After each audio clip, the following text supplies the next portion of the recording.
Esta ya la mención que la próxima semana inician los procesos, de semana 3, 4 y 5. Hoy es semana 2. Entonces ya le estoy advirtiendo, o sea, le estoy avisando, ya la semana que viene comenzamos los procesos. Y va a ser referente a él. Por eso dije que siempre hacemos el referente al proceso del tema anterior. En este caso va a corresponder a física atómica y radioactividad en sí. Muy bien. Bueno, vamos a tratar de ser lo más directo posible porque esto tiene 0% de medicina, ¿verdad? Pero es la base para poder entender las otras materias, las otras unidades, como por ejemplo medicina nuclear y como por ejemplo también efectos biológicos de la radiación o radiobiología. O sea, hay que saber la parte física para poder comprender los otros temas. Muy bien, entonces vamos a iniciar hablando de lo que es la física atómica. Muy bien, nosotros en esta era ya sabemos cómo está formado el átomo, que es una partícula cargada con unos orbitales en donde están orbitando lo que son los electrones. Por tanto, tenemos una zona central que es el núcleo del átomo, que está cargado por cargas positivas y neutras. Y alrededor, que es el orbital, que está cargado por una carga negativa. Bueno, entonces, vamos a ver justamente esto. Adelante. Vamos a ver justamente lo que son los modelos atómicos anteriormente mencionados. Eso es netamente teórico. Entonces, no es que vamos a aplicar algo lo referente a los modelos atómicos, nada más para conocer la evolución de la teoría atómica. O sea, anteriormente se tenía un concepto, se tenía una idea de cómo era el átomo, luego con el tiempo pudo entenderse cómo era la estructura real del átomo. Entonces, cómo era también la composición real del átomo. Por tanto, vamos a ver lo que son en este caso, los modelos atómicos, los modelos anteriores, no el modelo actual. El modelo actual nosotros ya tenemos conocimiento. Bueno. La primera pregunta que siempre surgió al comienzo de la historia es cómo estaba formado la materia. O sea, la materia estaba formada por una estructura pequeña. Entonces, ahí primeramente un pensador que fue Demócrito va a introducir el término de átomo. Entonces, ¿qué dijo Demócrito? ¿Demócrito qué puso? Formuló que es la parte más pequeña de la materia. Demócrito lastimosamente no pudo establecer un modelo, él solamente mencionó referente a lo que es el átomo, pero él no puso un modelo. Otros sí van a colocar un modelo. En este caso, Demócrito solamente mencionó. Entonces, mucha atención en el examen que sale y dice: describa el modelo de Demócrito, cosa que no existe. Demócrito no puso un modelo atómico, él solamente mencionó lo que es el término de átomo. Muy bien, entonces acá está Demócrito introduciendo lo que es el concepto de átomo, que es la parte más pequeña de la materia. Bueno, ¿y qué es la materia? Un concepto muy antiguo. ¿Qué es la materia? Todo lo que ocupa un lugar en el espacio, eso es la materia. Esto es una materia, sí. Entonces, esto está formado por estructuras pequeñas. Y el punto más pequeño, mínimo de esta materia, justamente es el átomo. Entonces, el átomo es la unidad más pequeña de la materia. Lo que dijo Demócrito antiguamente. Bueno, entonces, la materia está formada por átomos que se unen. Cada átomo está compuesto de un núcleo con carga positiva y los electrones que orbitan a su alrededor.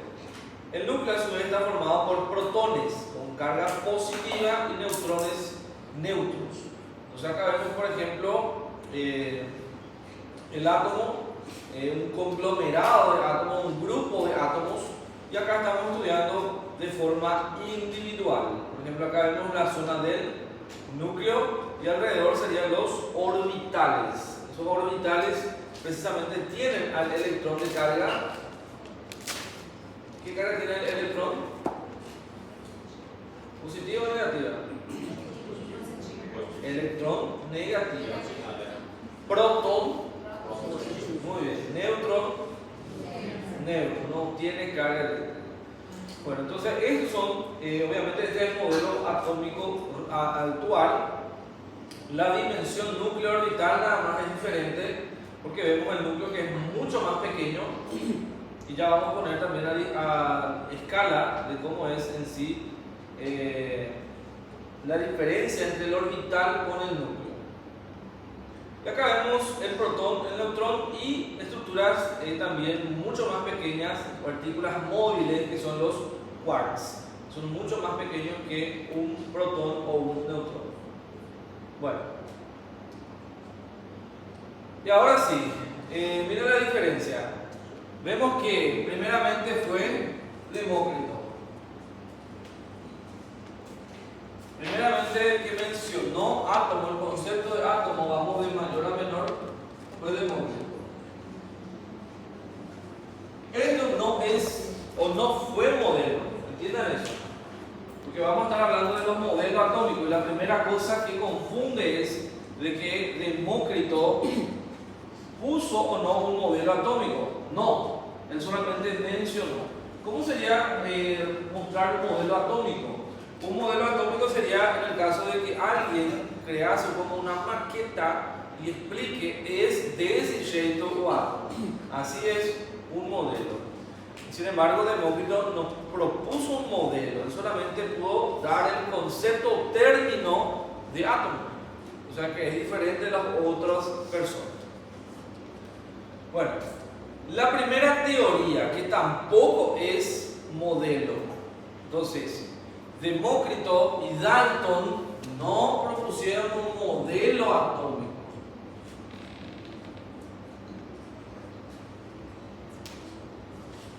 Entonces, la teoría de Dalton propuso que la materia está constituida por unidades de pequeño tamaño, denominadas átomos. Sí, correcto. Entonces, él propuso una teoría de cómo era el átomo. Entonces, lógicamente que su teoría va a estar también llena de errores. Cosa que el día de hoy nosotros sabemos que muchos postulados de lo que dijo Dalton están incorrectos, lo que fue demostrado hoy en día.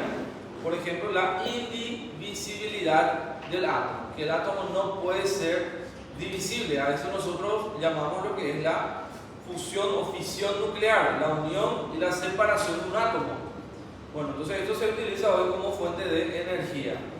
Entonces ahí dice: todos los átomos de un elemento son iguales en masa y propiedades. Está incorrecto también. Entonces, no todos los átomos van a tener la misma propiedad.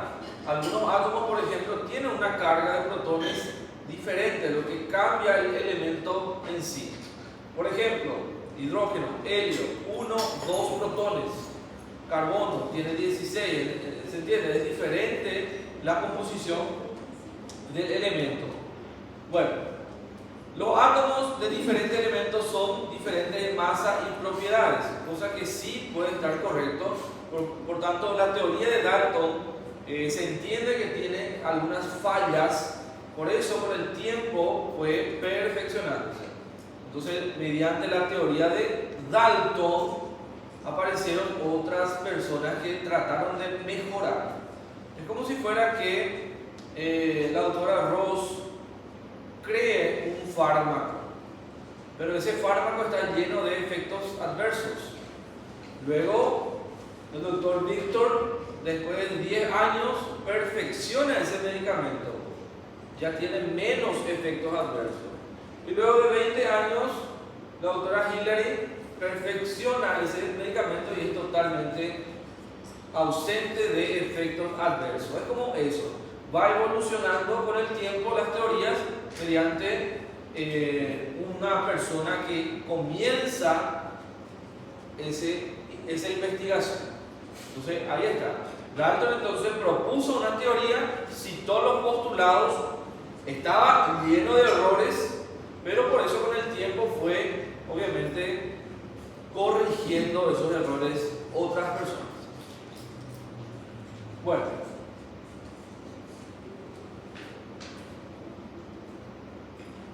crítica de la teoría de Dalton.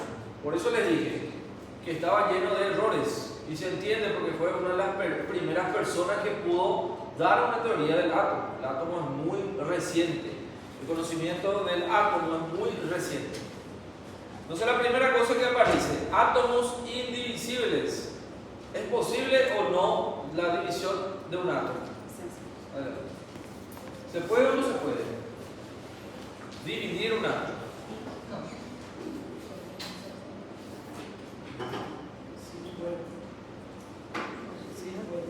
¿Se puede o no? ¿Y cómo se llama eso? Doctora, allá atrás. ¿Ah? No. En la generación de energía hay dos nombres: fusión nuclear y fisión nuclear, que es justamente la unión y la separación del átomo. Cuando un átomo se une o se separa, libera una cantidad de energía, justamente lo que se aprovecha en los reactores nucleares. Entonces, sí, podemos dividir un átomo para generar energía, y es lo que hace justamente las plantas de energía nuclear. Entonces, ¿qué hace? Tiene un combustible que es el uranio 235, que es un isótopo radioactivo que produce, que es fisionable o fusionable. Entonces se separa el átomo y eso libera una gran cantidad de energía, cosa que nosotros aprovechamos como energía eléctrica. Entonces sí, se puede dividir, cosa que Dalton obviamente no sabía en ese entonces. Esto estamos hablando de 1800 y poco. Entonces obviamente que no tenía esos conceptos, esa tecnología de poder entender que los átomos sí pueden ser divisibles, lo cual hoy en día nosotros aprovechamos. Y pueden ser fusionables, sí. El problema es que no es práctico en esta era la fusión, pero sí la fisión. La fisión es más fácil, la fusión es mucho más complejo y no puedo unir acá al menos, porque necesitaría una gran temperatura de 15 millones de grados. ¿No? Hay material que puede aguantar esa temperatura. Entonces, ¿dónde ocurre la fusión nuclear? ¿Dónde es práctico acontecer la fusión nuclear? Cuando ustedes se van a la playa, ¿qué reciben? Sol. O sea, el sol sí puede hacer fusión nuclear. Entonces, fusiona átomos de hidrógeno y eso entonces por la gravedad comprime el átomo, entonces fusiona y eso entonces libera una cantidad de energía, haciendo justamente la energía, el combustible del sol, ¿verdad? Entonces aquí al menos es difícil, es casi imposible hacer fusión nuclear, pero sí fisión nuclear es mucho más fácil. Fisión, sí, acá. Fusión, no, solo en el sol. Pero es la misma cosa. Inclusive, la fusión nuclear es mucho más aprovechable la energía. Se aprovecha mejor. ¿Dónde se utiliza también la fisión nuclear? En armas. Bombas atómicas. O sea, hoy, por ejemplo, podemos aprender a hacer una bomba atómica. Si quieren, aprendamos a hacer. ¿A qué van a explorar Lula? No. ¿No? También. Bueno, entonces vamos a ver. Entonces, ¿se entendió? Dalton entonces propuso una teoría. Átomos indivisibles, que fue la crítica. Hoy en día obviamente se sabe que sí puede dividirse a lo que llamamos la fisión nuclear. Y también podemos unir lo que llamamos la fusión, solamente que no es práctico con esta tecnología, ¿verdad? Ustedes saben que los átomos tienen una repulsión. ¿Ok? ¿Qué significa? Que tiende a repeler. Entonces un átomo con otro átomo tiene una carga positiva y obviamente en polos iguales se afanan. Por eso es difícil unir dos átomos. ¿Por qué? Porque al poder unir dos átomos tiene que tener una gran fuerza que sobrepase esa fuerza de repulsión de cargas. Eso significa que teóricamente nunca podemos tocarnos uno al otro a nivel atómico. Es decir, yo no puedo tocarle a la doctora teóricamente. ¿Por qué? Porque al llegar al contacto mis átomos con el átomo de la doctora, crea como una barrera magnética que se interponen. Entonces, lo que yo siento es esa compresión nada más. Pero a nivel atómico, nadie puede tocarse. ¿Entiendes? O sea, a escala atómica no podemos tocarnos realmente. Porque al llegar en contacto el átomo de uno con el átomo del otro, ocurre una separación magnética entre los átomos.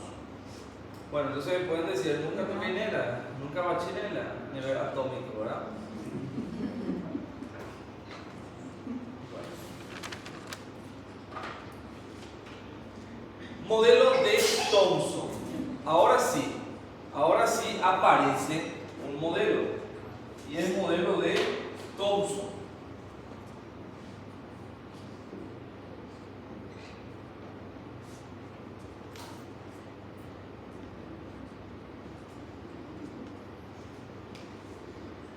Primer modelo, son varios modelos. El modelo de Thomson, acá Demócrito fue un modelo, no. Dalton fue un modelo, no. Thomson sí, él sí ya empezó a dar un modelo atómico. Entonces ahí vamos a explicar cómo era el modelo atómico de Thomson. El modelo que presentó Thomson es bien rudimentario. ¿Qué significa esto? Que él tenía una idea totalmente diferente de lo que es el átomo. Él se imaginó al átomo como un pudín de pasas. ¿Sabe lo que es un pudín de pasas? Un pudín que tiene pasas. Entonces, su modelo atómico se basó principalmente en esto. Parece lo que es un pudín de pasa, una masa con carga positiva y cargas negativas adherentes a él. Entonces, que estaban adheridas. Entonces, idéntico a lo que es un pudín de pasa. Digo que era una carga positiva con cargas negativas adheridas y estáticas a él. Cosa que ya también sabemos que esas cargas adheridas, entre comillas, entre aspas, no son estáticas, son móviles. Entonces vemos que la zona orbital que él trató de describir, él describió desde un punto de vista estático, no es un punto de vista dinámico, es totalmente estático. ¿Por qué estático? Porque hay movimiento. O sea que Thomson, coitado, en su época no podía demostrar la dinámica del movimiento de la zona orbital, puesto que él puso como ejemplo un pudín de pasas, ¿verdad? Parece el pan de Navidad, ginatado. ¿Conocen? Un panettone, que es una masa y la fruta alrededor. Son idénticos a eso. Sí. Sí, voy a responder. Bueno, entonces, el átomo posee partículas negativas llamadas electrones. Entonces, correcto. Propuso la existencia de una carga negativa. Entonces, dijo, por tanto, el átomo es una esfera maciza cargada positivamente en su interior y donde se distribuyen los electrones. Entonces, dos cosas sí están correctas. La carga positiva a nivel del centro y las cargas negativas en la periferia, solamente que es muy diferente de este modelo, de este átomo. Miren acá. Quiero que miren y comparen con esto. ¿Es igual? No, totalmente diferente. Él hizo, o él pensó, que en este caso era como una esfera maciza con cargas negativas alrededor. Entonces, esto era su modelo atómico de Thomson. Algunas cosas sí estaban bien y otras cosas obviamente estaban mal. Por eso le digo que esto formó o fue una base para las demás personas. Por eso le dice el ejemplo que uno, cuando descubre un medicamento, va perfeccionándose con el tiempo. Por ejemplo, hay un medicamento para pérdida de peso que es vía oral que se llama Orlistat. No sé si conocen. Bueno, tiene muchos efectos adversos. Con el tiempo empezó a sustituirse con otros medicamentos y vía subcutánea. O sea, ya apareció el tirzepatida y demás hipolipemiantes. Cai cabelo, También, ¿verdad? tira a massa muscular. Quer dizer, evoluiu bastante. Exactamente, por eso evoluye bastante. Y la misma cosa, el modelo de Thomson sirvió como un punto de inicio, un punto de comienzo para las demás personas que van a también investigar sobre el modelo. Bueno, entonces volvemos a repetir. El modelo de Thomson, una esfera maciza cargada positivamente con cargas negativas adheridas en la periferia. Eso fue el modelo de Thomson. Horrible ese modelo. Só um minuto, é uma esfera o quê? Acá está, es una esfera, ¿verdad?, maciza cargada positivamente en donde se distribuyen los Esse electrones. material já está disponível? Todavía no, lo voy a cargar hoy. Siempre doy primero la clase y después cargo nuestro material. Muy bien, esto fue el modelo de Thomson. Volvemos atrás para adelante. Demócrito, que dijo, Demócrito que faló que la materia está constituida por unidades pequeñas llamadas átomos. Dalton propuso que los átomos, la sustancia más pequeña, indivisible, error, ¿se entiende? Entonces propuso su teoría. Thomson, primer modelo, primera maquette, ¿cómo se dice? Esfera maciza positiva con cargas negativas alrededor, idéntico a lo que es un pudín de pasas, un pudín de pasas. Entonces ahí está. Entonces obviamente también tenía errores, pero sirvió como un punto de inicio para los demás modelos. Bueno, seguimos.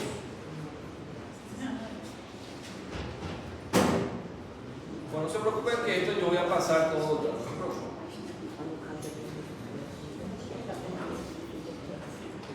Bueno, luego ya empezaron la descubierta de otras estructuras, como por ejemplo el protón. Entonces, poco a poco se iba descubriendo algo, y esa descubierta formaba lo que dice la estructura en sí del átomo. Entonces, en 1886 ocurrió lo que es la descubierta del protón. ¿Cuál era la carga del protón? Positiva. Muy bien, positiva. Modelo de Rutherford, segundo modelo atómico.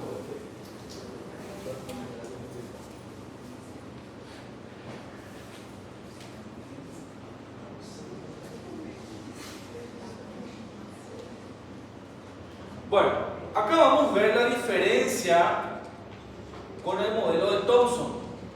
Entonces, él fue un poco más ingenioso y pudo determinar que existe una zona vacía entre lo que es el orbital y el núcleo.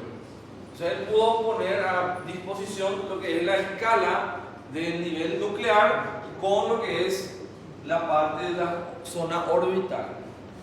Bueno, entonces vamos a ver lo que dijo Rutherford.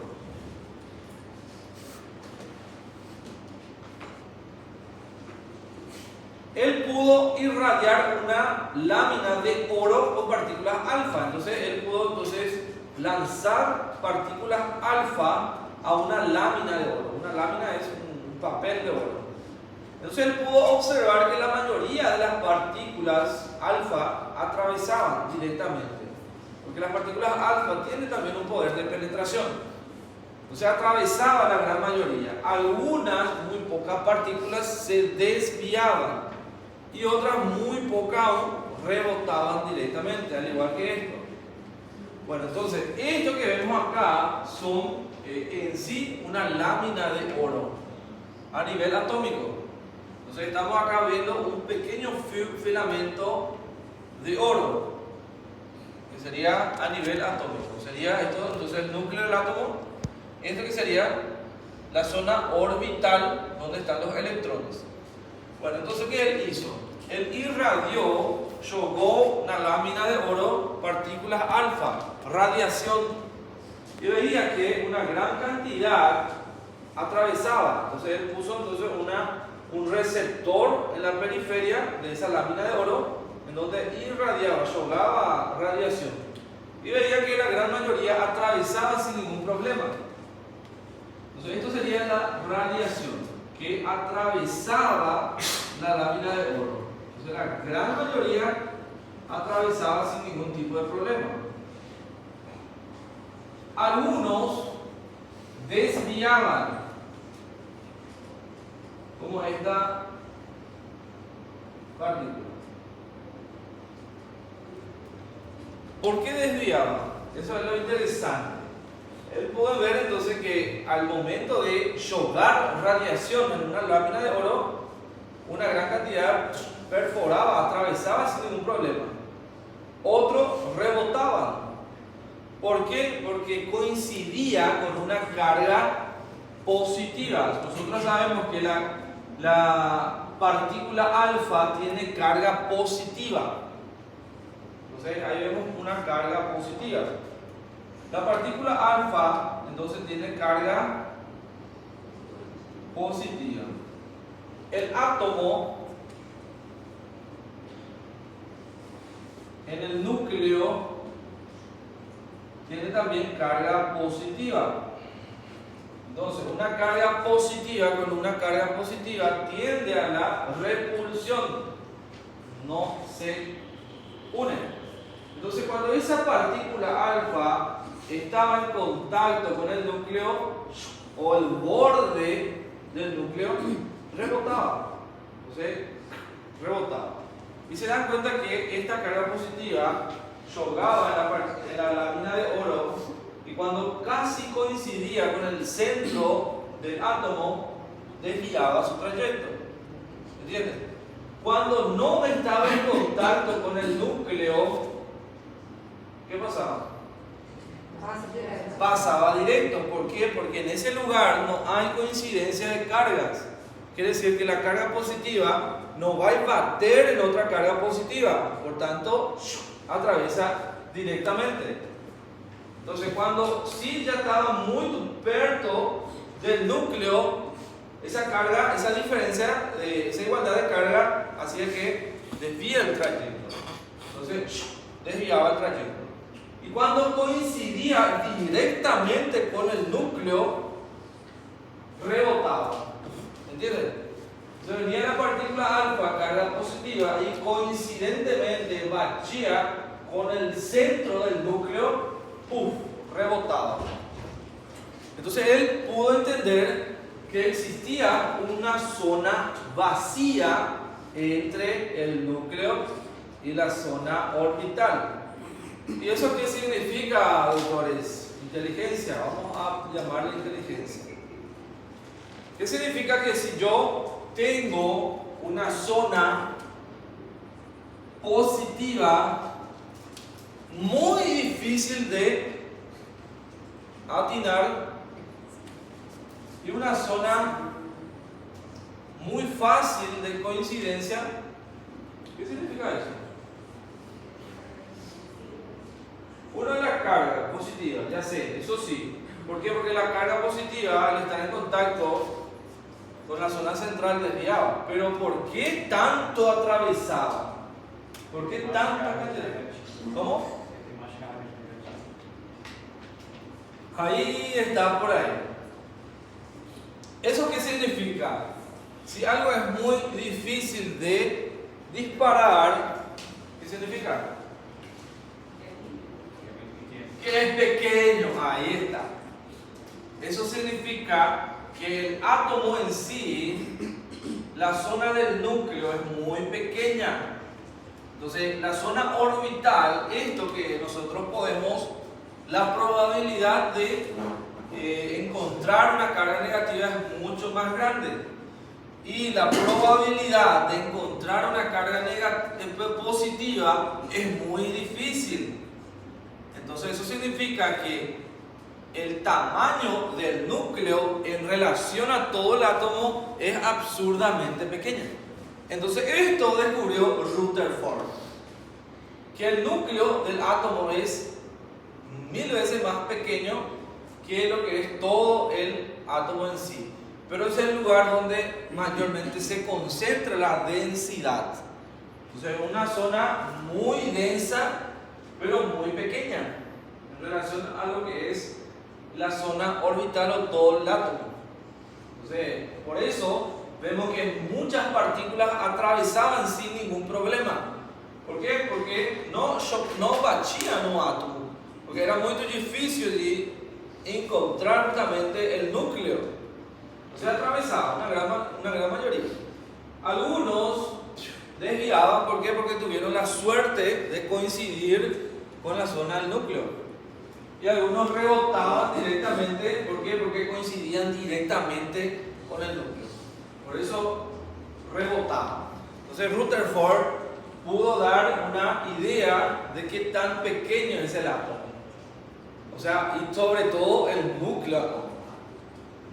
Para poner a una perspectiva, a una escala real, vamos a imaginar que tenemos una bola de Gucci. Una bola de Gucci, ¿verdad? Sí. Bueno, y vamos a colocar esa bola de Gucci en el centro del estadio Maracaná para poder entender la escala.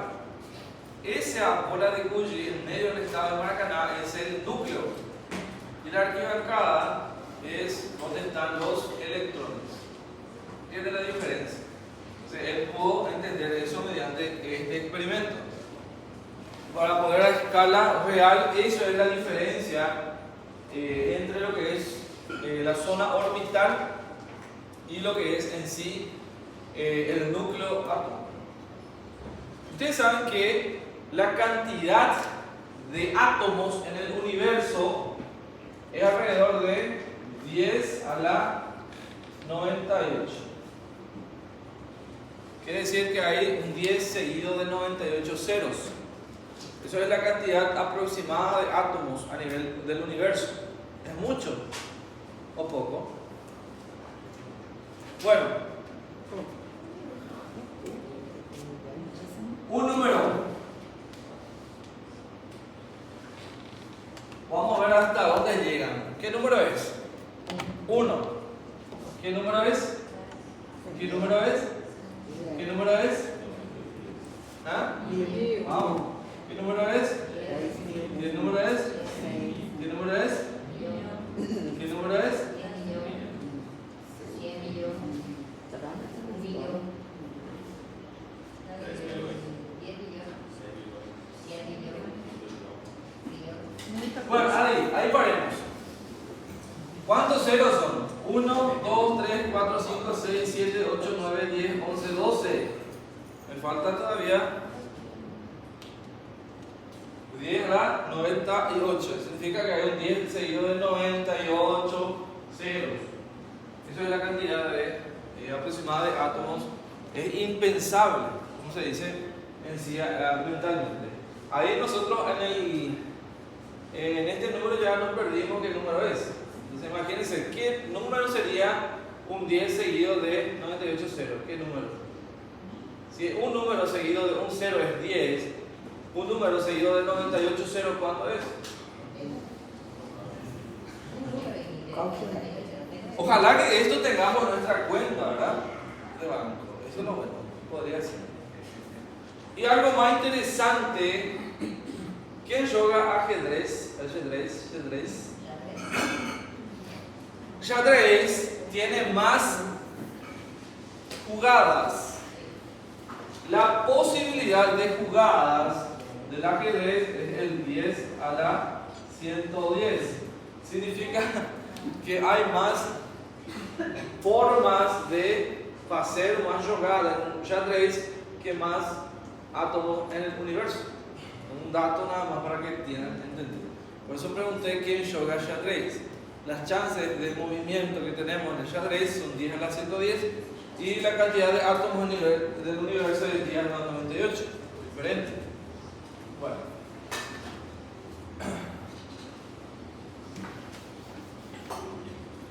Muy bien, entonces se entendió lo que es el modelo de Rutherford, la escala a nivel atómica del núcleo. Vemos que en la zona del núcleo es la zona donde hay mayor densidad, pero es una zona muy pequeña, difícilmente de encontrar. La probabilidad de encontrar el núcleo en el átomo es muy difícil, pero sí.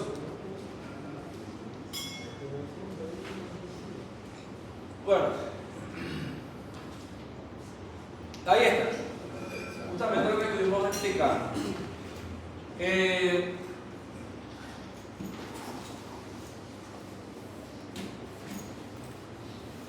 Acá vemos que en la zona orbital sería la zona donde está ubicado ¿qué cosa?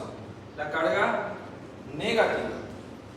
Entonces vemos que las partículas alfa atraviesan sin ningún problema la zona orbital. ¿Por qué? Porque la carga positiva sí puede atravesar tranquilamente una carga negativa, donde está justamente la zona orbital, donde están los electrones. Ahora, cuando esta carga positiva se aproxima al núcleo, que tiene carga positiva también, hace que el trayecto de esa partícula desvíe el trayecto. Y cuando coincide directamente con el núcleo, con la zona más densa, ¿qué hace? Rebota. ¿Muy bien? Esto era el modelo de Rutherford. Ya tenemos dos modelos atómicos, modelo de Thomson y modelo de Rutherford. ¿Alguna similitud con Thomson y Rutherford? No, totalmente diferente. Pero ustedes no crean que Rutherford aprovechó y Thomson descubrió y mejoró. La misma cosa con los medicamentos. Descubrimos medicamentos y mejoramos ese medicamento. Bueno, modelo de Bohr. Tenemos otro modelo. No voy a hablar de todos los modelos porque va a tomar 3 semestres hablar de todos los modelos. Vamos a hablar de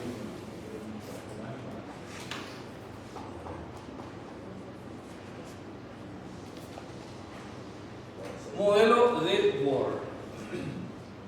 Por tanto, ¿cuántos modelos ya son? 1, 2, 3. Y 2 postulados. Una mención a través de Demócrito y una teoría que es de Dalton. Estos dos no hicieron un modelo, no hicieron una maqueta. Por eso yo estoy hablando de modelos. Cuando alguien hace una representación de cómo podría ser el átomo. Entonces, Demócrito y Dalton no hicieron modelo. Ellos solamente hablaron de cómo podría ser el átomo y qué es el concepto del átomo. Ahora, Thomson, Rutherford y Bohr sí postularon un modelo. Ellos intentaron hacer entender cómo era el átomo en sí. Bueno, entonces vamos a hablar un poco sobre el modelo de Bohr. El modelo de Bohr es similar a un sistema planetario.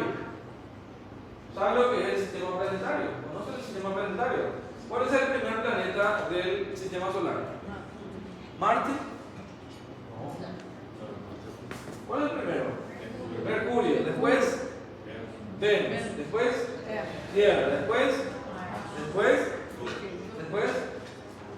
Saturno, Urano y Neptuno. ¿Y? No. Plutón ya no es más planeta. Plutón ya fue degradado a planeta anão. ¿Por qué? Porque no cumple con los criterios mínimos para ser considerado planeta.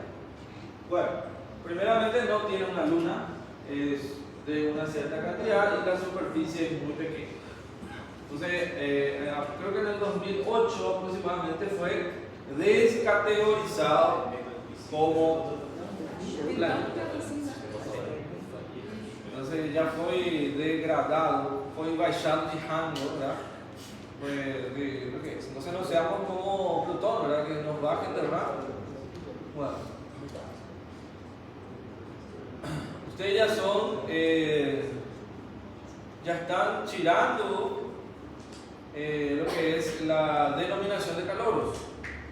Ya están girando. El próximo semestre ya no van a ser caloros. Entonces van a subir de rango. Y no seamos como Plutón que baje de rango. Vamos a estudiar, entonces seguir subiendo de rango. Bueno, modelo de Bohr. El modelo de Bohr es similar a un sistema planetario. ¿Qué significa esto?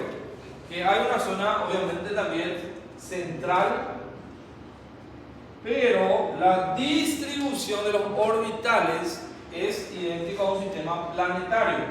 Es decir, que está propuesto en niveles. Un nivel, segundo nivel, tercer nivel y así sucesivamente. ¿Y qué digo también Bohr? Que en cada nivel hay un número máximo de electrones. Es decir, que en el nivel 1 solo puede haber una cantidad máxima. No puede haber una cantidad ilimitada de electrones. Significa que en el primer nivel solamente puede haber una cantidad máxima, la misma cosa en el segundo nivel y la misma cosa en el tercer nivel. Entonces él propuso lo que es que cada nivel puede contener un número máximo de electrones. Entonces la disposición del modelo de Bohr era similar a un sistema planetario, en donde hay una zona densa, central, con carga positiva, que giran alrededor en niveles energéticos bien definidos. Entonces estos son los niveles: primer nivel, segundo nivel, tercer nivel. Y cada nivel que tiene que tener una cantidad máxima de electrones. No tiene que superar. Cuando sobrepasa esa cantidad, hay un salto al siguiente nivel. Es decir, que el electrón va a pular de ese nivel al otro nivel para poder estabilizarse. Entonces, eso es lo que el modelo de Bohr propuso y es el precursor del modelo actual. Es decir, que estaba 85 a 90% correcto Bohr. Y también aprovechó de lo que dijo Rutherford y Thomson. ¿Entiende cómo está puliendo, perfeccionándose con el tiempo los modelos atómicos? Bueno, entonces esto es el modelo de Bohr. También se descubrió el neutrón. Entonces vemos que el neutrón también está ubicado en la zona central. Y le hago una pequeña pregunta. ¿Puede haber una diferencia? Porque generalmente es lo siguiente. Un átomo tiene que, si tiene 6 neutrones, si tiene 6 protones, para ser un átomo estable, tiene que tener también 6 neutrones. ¿Puede haber una diferencia, el mismo elemento, con diferentes neutrones? Sí. Quiere decir, por ejemplo, un elemento que tenga, siempre el protón va a ser lo mismo. Yo no puedo cambiar el número de protón porque voy a cambiar el elemento, ¿se entiende? Por ejemplo, si yo digo 6 protones, no puedo decir un protón y va a ser el mismo elemento, no. Tiene que ser diferentes protones y diferentes elementos. Pero el neutrón puede cambiar. Y eso llamamos lo que son los isótopos. ¿Se entiende? Y eso llamamos lo que son el concepto de isótopos. Átomos que tienen el mismo número de protones, pero diferente número de neutrones. Entonces, eso es un isótopo, por ejemplo, ¿verdad? Por eso es importante la relación protón-neutrón. Entonces, la relación protón-neutrón nos da pie a entender lo que son los isótopos y, obviamente, el tipo de elemento.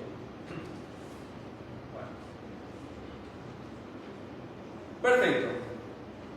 Demócrito propuso una un modelo, ¿sí o no?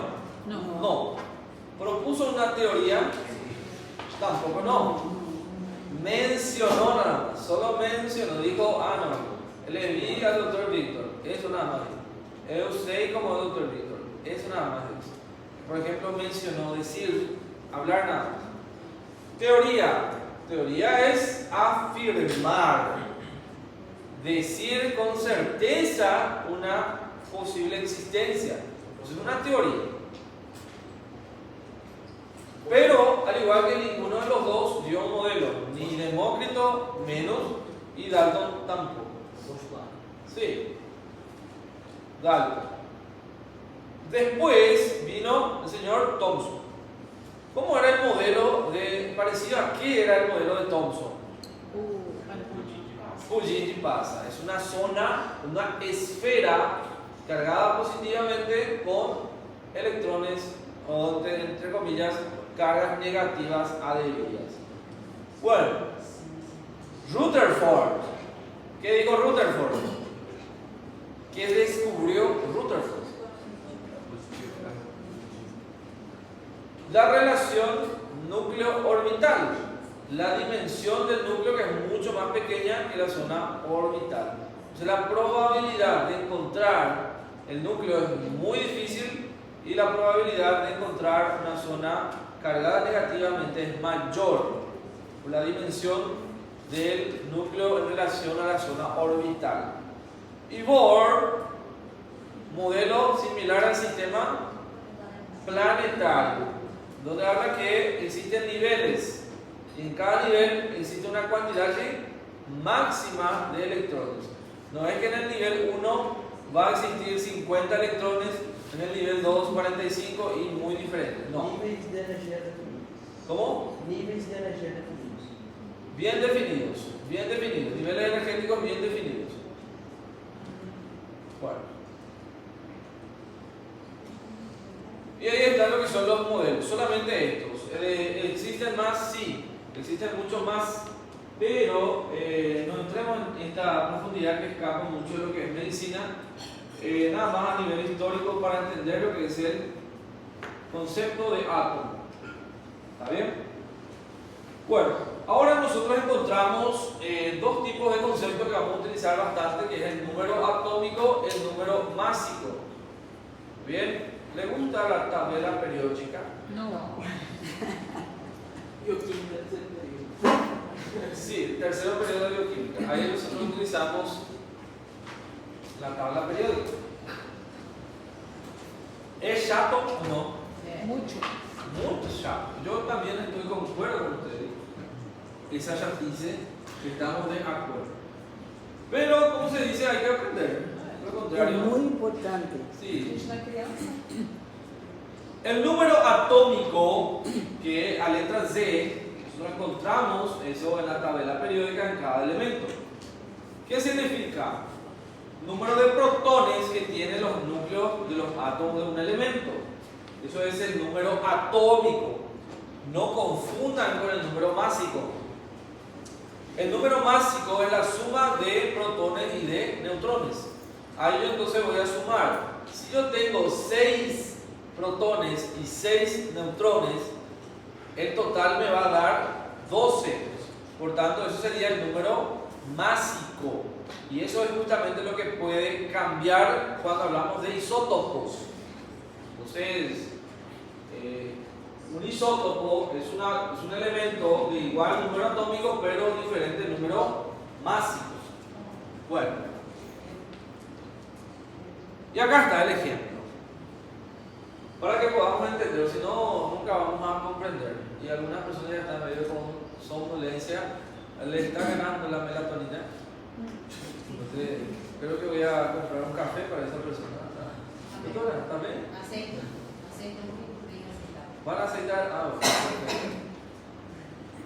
Miren acá. Esto que está acá es el número másico. Cuando ustedes vean a la tabla periódica, esto que está arriba del elemento es el número másico. No, parece que es atómico porque fala A. Y así la primera cosa que falar es A de atómico, pero no, A de másico. No confundan. ¿Se entiende? Yo sé que la primera inicial de atómico es A, solamente que está mal. Número másico es representado por la letra A. Número atómico la letra C. ¿Verdad? Qué idiota el que fez eso, ¿verdad? Exactamente. ¿Por qué tanta complicación ese cara, verdad? ¿Por qué no colocaron número atómico A y número másico M? No sería más fácil, ¿verdad? No sé por qué tanta enrolación en ese sentido, ¿no? ¿Y por qué usted no invierte para nosotros? Porque yo no fui el que inventó eso, ¿verdad? Cuando eso él ni estaba en un canon de Mofai, entonces no puedo yo entrometerme en algo, ¿verdad? ¿Qué? Trato de colaborar, doctora, pero no quiero confundir.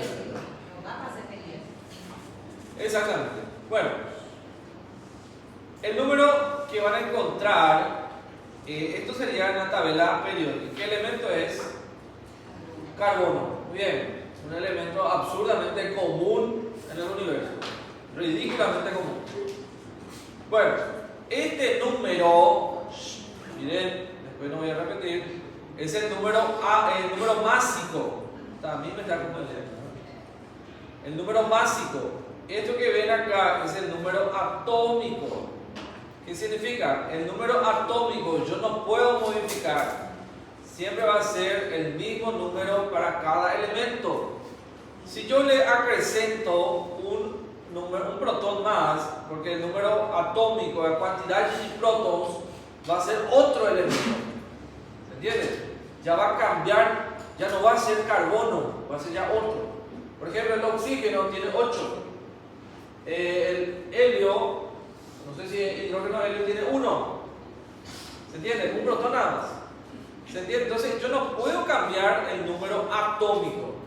Si yo quiero hablar ainda del mismo elemento, no puedo trocar un número atómico, porque va a ser otro elemento ya. Entonces la constante es, en este caso, el número atómico. El que sí puede cambiar es el número másico. ¿Se entiende? ¿Esto qué significa? La suma de prótons y neutrones. Significa que este carbono tiene ¿cuántos neutrones? 6 también. ¿Entiendes? Porque yo sumé los dos. Yo ya tengo 6 prótons. Y acá arriba me dice 12. El número másico significa suma de prótons y neutrones. Entonces, teóricamente yo sé que este carbono tiene 6 protones, que ya está mostrando aquí, y 6 neutrones, que está referenciando aquí. 6 más 6, 12. ¿Entendió? Entonces, lo que yo mido acá, una vez más, el número atómico es la cantidad de... Sí. No. Atómico. 12. El número atómico, cantidad de un qué? Prótons. Muy bien. Entonces ahí significa que hay 6 prótons. El número másico es la suma de prótons con neutrones. Sumei os dois. Me da un número, que es 12. Entonces en este caso yo sé que tiene 6 neutrones también. Ese es el número. Saber mesmo são os prótons. Sí, eso ya está falado. Ya está ya establecido. Solamente que el número másico te hace entender la cantidad de neutrones. Bueno, y justamente cuando hablamos de isótopos, van a ser mismo número atómico, pero diferente el número másico. Entonces eso significa que el número másico se va a modificar. Y miremos acá. Quiero que miren acá que estábamos haciendo el ejemplo de esto. ¿El número atómico continúa siendo el mismo? Sí. Lembren, ¿por qué no puedo trocar la cantidad de prótons? ¿Por qué no puedo hablar de carbono 7 o carbono 8? Porque va a ser otro elemento, ya no va a ser carbono, ya va a ser, no sé, hidrógeno y nitrógeno. ¿Entienden? Por eso no puedo cambiar el número de protones. Pero se dan cuenta que el número másico sí cambió. Acá tenemos 12 y acá tenemos 13. What the fuck, ¿verdad? ¿Qué pasó ahí? ¿Qué es la diferencia? Neutros. Eso significa que este carbono tiene un neutrón a más. Tiene entonces 6 prótons que uno puedo trocar porque vamos a hablar ya de otro elemento y tengo 7 neutros. ¿Se entiende? Eso se llama isótopos. Son átomos de un mismo elemento con igual número atómico pero diferente número másico. Entonces esto estamos hablando. Esto también es hidrógeno, hidrógeno, hidrógeno. Sin embargo son 3 tipos llenos de hidrógenos. No sé si me explico. La misma cosa más fácil. El uranio. ¿Conocen el uranio? En esa época que es muy conocido. Boom, boom, boom. ¿Verdad? Siempre pensamos en la primera cosa, catapum, cuando hablamos de uranio.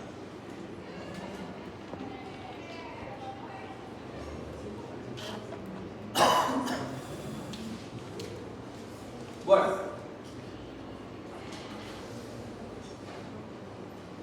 entonces, el tiempo está volando. Ah, boa. Glória a Deus. Muy bien, ahí tenemos 2 tipos de uranio. Tenemos el uranio 238 y 235. ¿Qué significa eso, doctores? Que son 2 isótopos. ¿Son el mismo elemento? Sí, son uranio. ¿Por qué son el mismo elemento? Porque van a tener el mismo número de prótons o número atómico. Pero son 2 cosas diferentes en sí en función. La misma cosa, acá yo puedo tener también el famoso carbono 14, que es un isótopo que se utiliza para poder datar la fecha de ciertos materiales biológicos. Se utiliza bastante el carbono 14. Acá tenemos 2 tipos de isótopos. Y son, en este caso, vemos que eso sería alrededor del 99% del uranio. Son uranio.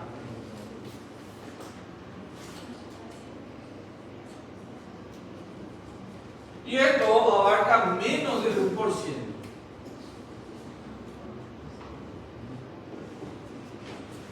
Pero ¿por qué tenemos 2 cosas? El uranio 238, que es el 99% de lo que nosotros encontramos bajo Bouchon, no presta para nada. ¿Entiendes? No sirve como elemento de combustible. Lo que yo quiero es este, que es el 235. Esto sí presta. Esto es fisionable.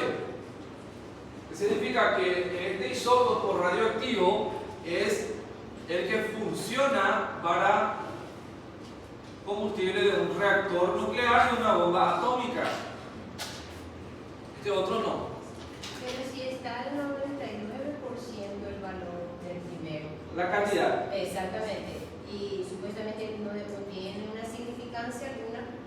Y el otro tiene menor valor, pero solo tiene 1%. ¿Lo hace más potente en qué sentido? No, en este caso cuando hablamos de que es fisionable, significa que puede separarse el átomo y producir energía. Por tanto, el que sí verdaderamente tiene una aplicación práctica es el 235. El 238 es como basura. Pero yo puedo convertir el 238 a 235 colocando en una centrifugadora. Por eso, no sé si se acuerdan cuando el B-2 Spirit bombardeó Irán. Bueno, porque había justamente una máquina de centrifugadora que separaba los átomos que había en este uranio 238. Entonces separaba el 235 del 238. ¿Entiendes? Esa centrifugadora, el 238 es mucho más denso, entonces cae. Y el 235 es más liviano y pasa al siguiente tubo. Entonces yo estoy retirando el 235 del uranio en sí total. De una piedra de uranio, 99% es 238. y 1% es 235. Yo tengo que separar eso, porque la mayor cantidad no presta para nada. Entonces se coloca en esa centrifugadora y ahí hablamos de lo que es enriquecimiento de uranio. Enriquecimiento de uranio. Entonces en esa centrifugadora separa lo que no presta de lo que presta. Y eso es el famoso enriquecimiento de uranio.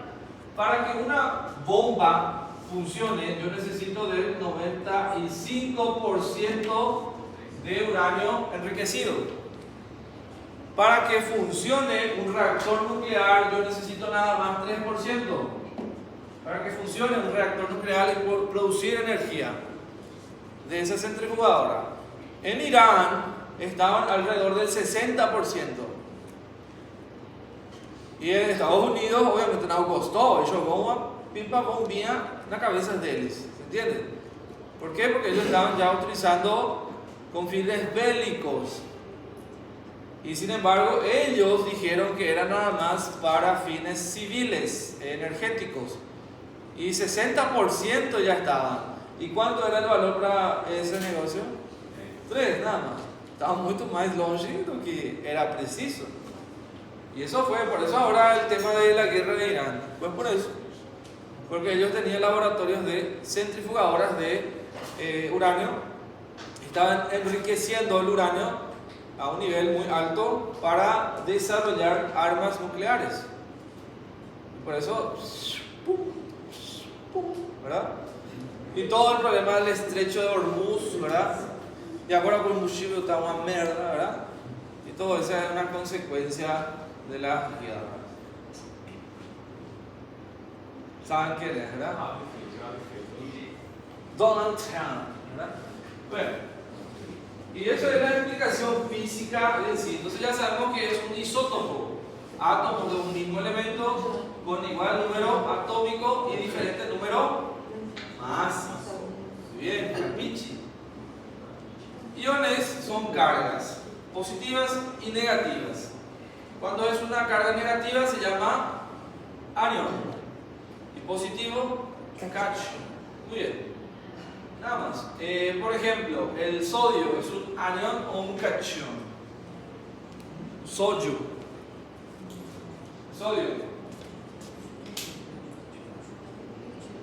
Anión o cation. Positivo. Muy bien. Entonces es cation. Muy bien. El cloro, cloreto.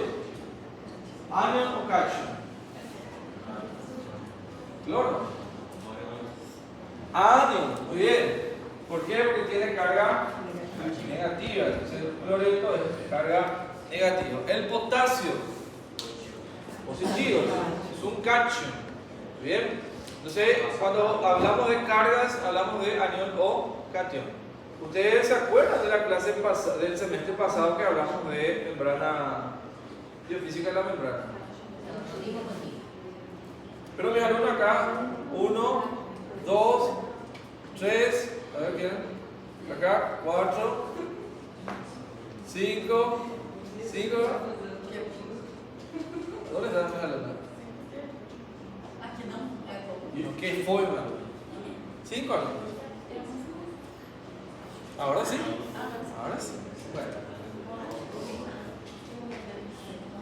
Bueno, miren esto. Ya vamos a finalizar, gente. Estos son los niveles que dijo quién. Elijan uno acá.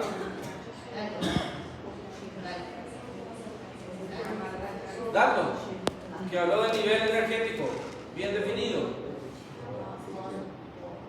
Vamos, gente. Esta distribución de electrones en la corteza, primer nivel, segundo, tercero, cuarto, quinto. Bohr, muy bien, modelo de Bohr. El nivel 1, máximo de 2 electrones. Esto, 1, 2, solamente 2. No puede haber más de esto. Nivel 2, cantidad 8. Nivel 3, 18, 4, 32 y 5, 32. ¿Y la está bien? ¿Qué pasa? Está muy sorprendente. ¿Qué? Gordinha? Os textos gostaram de virar 30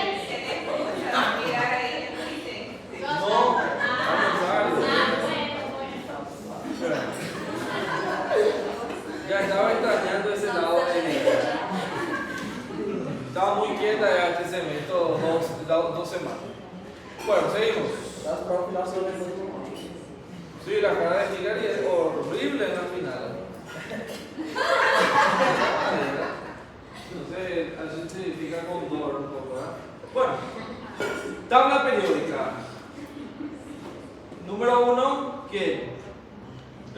Hidrógeno. Número 2, helio. 3, 4. Oh, muy bien. No es que no precisa comprar su tabla periódica, gente. No es que para comprar. Bueno, acá está. Estos son todos los elementos. Bueno. Y acá están los isótopos. Com certeza. Bueno, esto vamos a hablar en la siguiente clase. Total, todo el semestre vamos a hablar de radioactividad, entonces no voy a entrar mucho en esto. Para poder ya finalizar, ¿qué hablamos el día de hoy? Hablamos de, primeramente, los modelos atómicos, las menciones del átomo. Demócrito faló que existía átomo. Dalton propuso una teoría, faló a átomos de Seychato, más o menos así. Thomson implementó un pequeño modelo y faló, bueno, vamos a intentar entender el átomo que es de esta forma. Luego errado, obviamente, pero Rutherford aprovechó esos estudios de Thomson y trató de perfeccionar. O sea, él también encontró mediante sus investigaciones alguna cosa de los átomos. Entonces, luego evolucionó al modelo de Bohr y el modelo de Bohr ya fue mucho más próximo al modelo actual. Hablamos de dos conceptos, número atómico y número másico. ¿Qué era el número atómico? El número de protones de un elemento. Si es 6 es carbono. Entonces vamos a mirar acá la tabla periódica para que podamos entender, ¿verdad? Se dan cuenta que el número que está acá indica el número atómico. O sea, acá dice carbono 6, significa que este es el número atómico. El nitrógeno 7, 8 oxígeno, ¿se entiende? Entonces ese es el número de protones que tiene ese elemento. Sin embargo, el número másico puede ser igual en todos los elementos. No, puede variar. Por ejemplo, uranio 238 y uranio 235. Ese sería el número másico. Pero ¿cuál es el número atómico del uranio? Vamos a ver. 92 es el número atómico. ¿Entiendes? Ese significa que tiene 92 protones, pero tiene mucho más, alrededor de 140 aproximadamente de neutrones. Entonces es diferente. Entonces lo que yo estoy viendo acá es la suma de protones con neutrones. ¿Muy bien? ¿Cuál es la diferencia de estos dos isótopos radioactivos? La cantidad. En la naturaleza, mayormente el 238, pero no es fusionable, significa que no funciona como combustible energético. El 235 sí, que es fisionable, por tanto sí va a funcionar. ¿Cómo yo puedo separar estos dos? Un centrifugador, ¿verdad? Y eso le llamamos lo que es enriquecimiento de uranio. Es lo que generalmente hacen las naciones con potencia nuclear, para poder extraer de la Tierra el uranio y separan el 238 del 235 y utilizan el 235. El 238 puede dar también origen a otro que es el plutonio. Entonces también puede utilizar, aprovecharse en sí. Y ahí nos damos cuenta de Little Boy y Fat Man. ¿Sí se acuerdan? Muy bien. Hiroshima y Nagasaki. Muy bien. ¿Alguna pregunta más?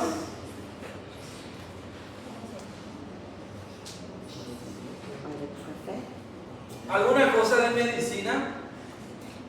Para hacer fármaco. Vamos a ser físicos nucleares, ¿verdad? Ahora no. La siguiente clase sí. Y no se olviden que la siguiente clase ya iniciamos el proceso de esto. Ahora voy a cargar el material y tienen una semana para poder leer y ya iniciamos el proceso la semana que viene. ¿Ok? Expliqué, pues, ¿cómo va a ser? Sí. Proceso no.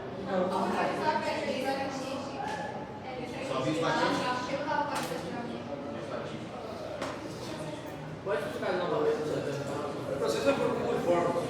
Tienes un celular. Te doy un link y ingresas a responder. Bueno, voy a